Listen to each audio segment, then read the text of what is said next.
ബഹുമാന്യരെ, ഈ ഡിസംബർ 9 നടക്കുന്ന തദ്ദേശ സ്വയംഭരണ സ്ഥാപനങ്ങളുടെ സ്ഥാനാർത്ഥികളായി ഞങ്ങൾ 3 പേര് ഈ തെരഞ്ഞെടുപ്പിൽ മത്സരിക്കുന്നുണ്ട്. ജില്ലാ പഞ്ചായത്തിൽ വി പി മുരളിയും, ബ്ലോക്ക് പഞ്ചായത്തിൽ ജോസ് പ്രകാശും, വാർഡിൽ രജനീയമാണ് മത്സരിക്കുന്നത്. അരിവാൾ ചുറ്റിക നക്ഷത്രമാണ് ഞങ്ങളുടെ അടയാളം.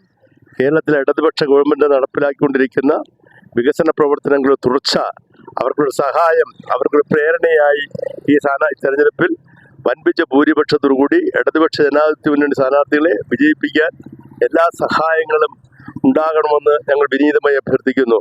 ഗവൺമെൻറ് പെൻഷൻ 2000 രൂപയായി വർദ്ധിപ്പിച്ചു. 35 വയസ്സിന് മുകളിൽ പ്രായമുള്ള സ്ത്രീകൾക്ക് 1000 രൂപ നവംബർ മാസം മുതൽ കൊടുത്തു തുടങ്ങുന്നു. കുട്ടികൾക്ക്, പഠിക്കുന്ന കുട്ടികൾക്ക് 1000 രൂപ വെച്ച് ഗവൺമെൻറ് കൊടുക്കുന്നുണ്ട്.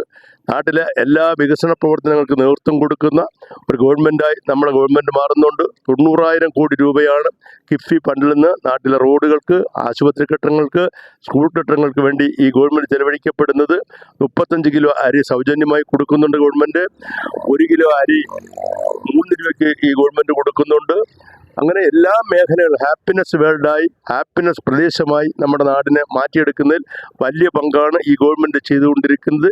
ഗവൺമെൻറ്റിനെ സഹായിക്കാൻ, പിന്തുണ കൊടുക്കുവാൻ ഇടതുപക്ഷ ജനാധിപത്യ മുന്നണി ഗവൺമെൻറ്റുകൾ അധികാരത്തിലിരിക്കുമ്പോൾ ആ ഗവൺമെൻറ് പിന്തുണയായി തദ്ദേശ സ്വയംഭരണ സ്ഥാപനങ്ങളിൽ ഇടതുപക്ഷ ജനാധിപത്യ മുന്നണി സ്ഥാനാർത്ഥികളെ വലിയ ഭൂരിപക്ഷത്തിൽ വിജയിപ്പിക്കാൻ വേണ്ടി എല്ലാ സഹായങ്ങളും നാട്ടിലെ ജനങ്ങളുടെ ഭാഗത്തു നിന്ന് രാഷ്ട്രീയ ഭേദമന്യേ ഉണ്ടാകണമെന്ന് ഞങ്ങൾ വിനീതമായി അഭ്യർത്ഥിക്കുന്നു.